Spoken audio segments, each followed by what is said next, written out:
We heard that call a little bit ago for the ground closeouts. We'll now see some more of that liquid oxygen venting from the TE as those lines are now closed out to the vehicle. Falcon 9 is in startup. All right, there's that call out letting us know that the onboard flight computers have taken control of the launch countdown.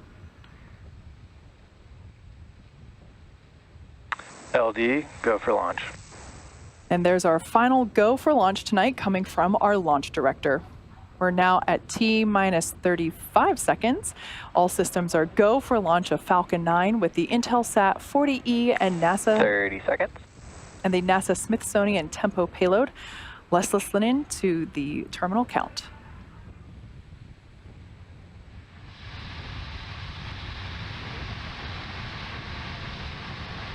$15 seconds. T minus 10, 9, 8, 7, 6, 5, 4, 3, 2, 1. Ignition, engines full power, and lift off of Intelsat 40E. Go Intelsat, go Falcon. Vehicle is pitching downrange.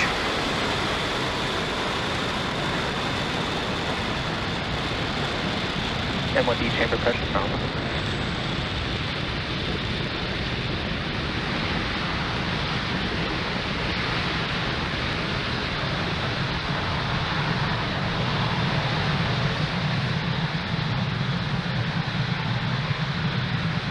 If you're just joining us, those gorgeous views on your screen mean that Falcon 9 has successfully lifted off from Pad 40 at Cape Canaveral Space Force Station. Nominal power and telemetry. The call out there that nominal power and telemetry for the vehicle. During this phase, which is called ascent, we tilt the engines. The technical term for this is called gimbaling, and that turns the rocket horizontally in what we call a gravity turn. Falcon 9 is supersonic. There's a call out that Falcon 9 is now traveling faster than the speed of sound. During this period, we're still going up, but we're also heading horizontally away from the launch pad. Max Q. Just moments ago, we throttled down in preparation for max Q, which is the period of maximum aerodynamic pressure that the vehicle will see on ascent. So that's what's happening right now. The rocket typically needs to go about 17,500 miles per hour horizontally in order to avoid being pulled back to Earth and reach orbit. Now we're going to have 3 events coming up in quick succession, starting with main engine cutoff, stage separation, and second engine start 1. Main engine cutoff, or MECO, is the point during the flight where we shut down the 9 Merlin 1D engines on the first stage. Shortly after that, stages 1 and 2 will separate from each other so that the second stage isn't carrying unnecessary mass to orbit. And of course, the first stage booster begins its trip back to Earth. The last call out you heard was about the MVAC engine. That's what we're going to start up during SES-1, or second engine start 1. That's the period during the flight where we'll ignite the Merlin vacuum engine on board the second stage for the first time. So we'll see all 3 of those happen back to back just about 10 seconds from now.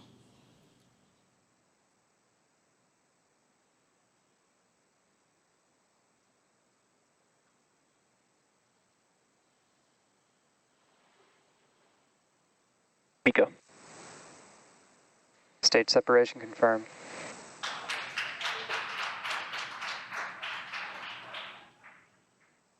MVAC ignition. So there you heard and definitely saw those great views on your screen. 3 events happening back to back: main engine cutoff, stage separation, and SES-1. Coming up next will be fairing separation in just a couple of seconds. During this portion of the flight, we'll jettison both fairing halves and then attempt to retrieve them again today.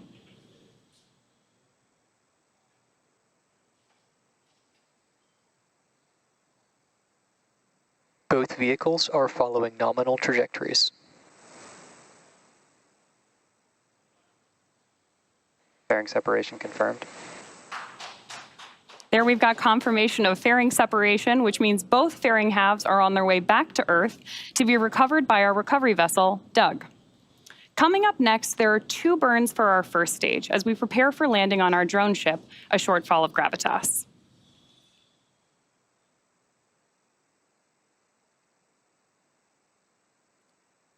Acquisition of signal, Bermuda. We're now T plus 3 minutes and 54 seconds into today's mission. And we're currently, as you see there on your screen, we're in the first of 2 planned MVAC burns that will occur prior to satellite deployment.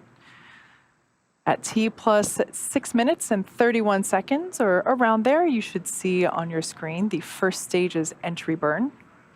For that entry burn, we relight 3 M1D engines, which are those 9 engines at the base or the bottom of the first stage. We will relight first the center engine, or called E9, and then shortly thereafter, we will also relight 2 radial engines, engines 1 and 5. And all 3 of those together will help slow the vehicle down as it passes back into the Earth's atmosphere.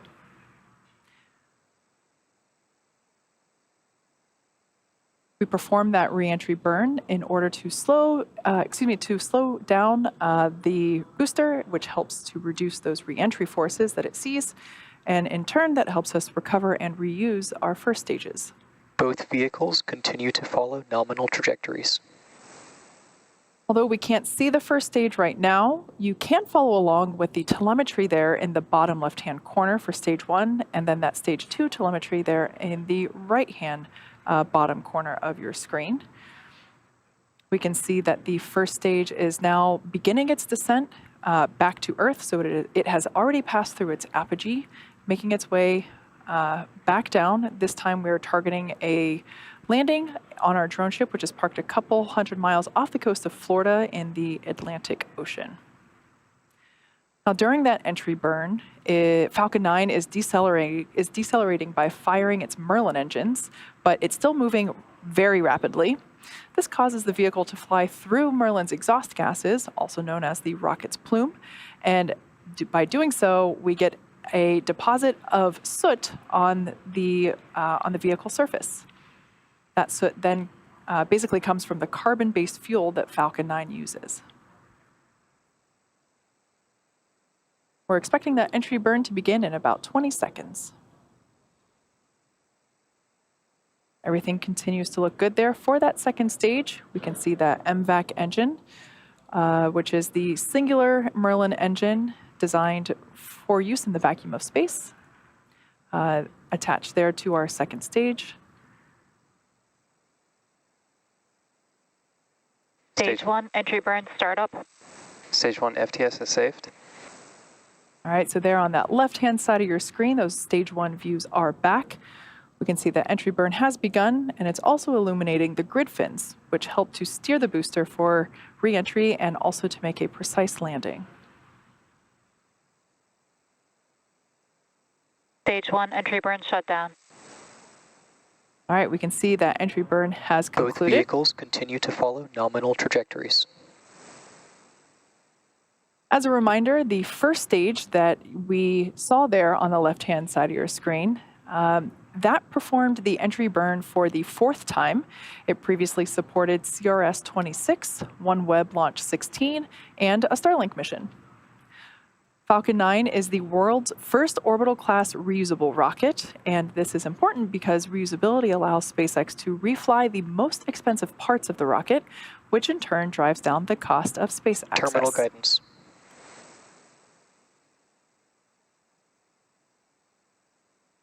The next major milestone we have coming up is SECO, or Second Engine Cutoff 1, which is coming up in about 20 seconds. That will be followed very quickly. Stage 1, transonic.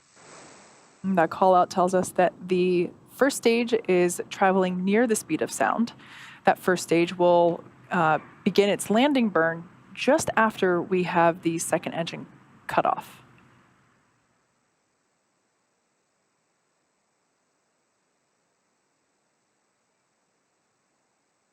MVAC shutdown. All right, there's that call out telling us that we had successful shutdown or cutoff of that. Stage 1, landing burn.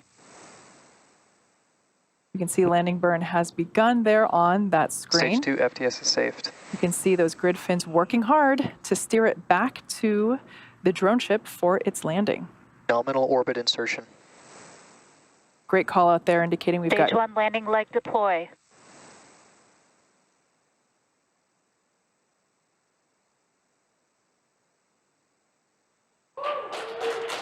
Stage 1 landing confirmed.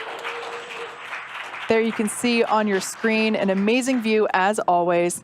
That landing marks SpaceX's 184th recovery of an orbital class rocket, including first stage landings for Falcon 9 and Falcon Heavy. The mission isn't over just yet. We did hear the call out telling us that the second stage achieved good orbit, so it is now embarking on its first coast phase. After this coast phase, we will light that MVAC engine for a second time, and that will happen around the T+26 minute mark. So hang tight, we'll see you back here in about 15 minutes. Tonight's Falcon 9 mission is carrying the Intelsat 40E and NASA Smithsonian Tempo payload for our customer, Intelsat. We've had a nominal mission so far. Falcon 9 launched on time at 12:30 a.m. Eastern from Space Launch Complex 40, and then successfully landed on our drone ship, a shortfall of gravitas. While the second stage completed its first burn, taking our payload into its initial parking orbit. We're just about 5 seconds away from a second ignition of the Merlin vacuum engine, which will carry the second stage and today's payload into the orbit needed to deploy the satellite. MVAC ignition. There's the confirmation we've got for SES-2, second engine start 2. This burn of the MVAC engine is planned to last just about a minute. Right now you can see the MVAC skirt glowing orange as it burns. Excuse me, as the engine burns. While the MVAC and Merlin engines on board the first stage are quite similar, the MVAC is unique in that it's been optimized to perform in the vacuum of space, which gives it its name, Merlin vacuum.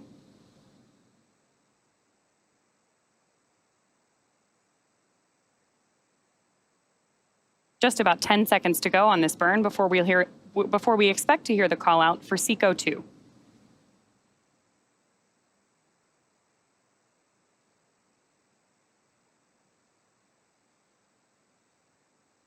MVAC shutdown.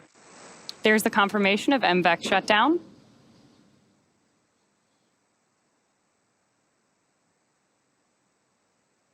Nominal orbit insertion. That call out confirms that we're in the correct orbit. So right now, the payload is still attached to Falcon 9's second stage, with deployment scheduled in just about 4 minutes. While we wait, sit back and enjoy the views. If you're just joining us, welcome to the webcast for the IS-40E and Tempo mission. We've had a nominal mission so far with an on-time liftoff at 12:30 a.m. Eastern Time, followed by successful ascent, stage separation, and 2 second stage engine burns. We're now coming up on the final mission milestone of the day, and that's payload deployment, of course. That payload, that, as you see there on your screen, will be deploying from our second stage. As a reminder, our customer for today's mission is Intelsat, and their IS-40E payload is a geosynchronous communication satellite that also features a NASA payload, TEMPO, or Tropospheric Emissions Monitoring Pollution.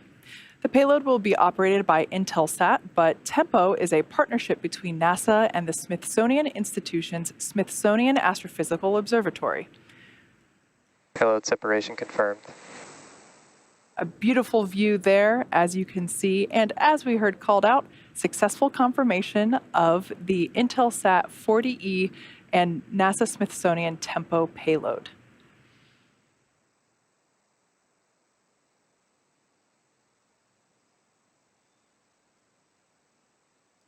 All of us here at SpaceX want to give a big thank you to our customer, Signal Gabon.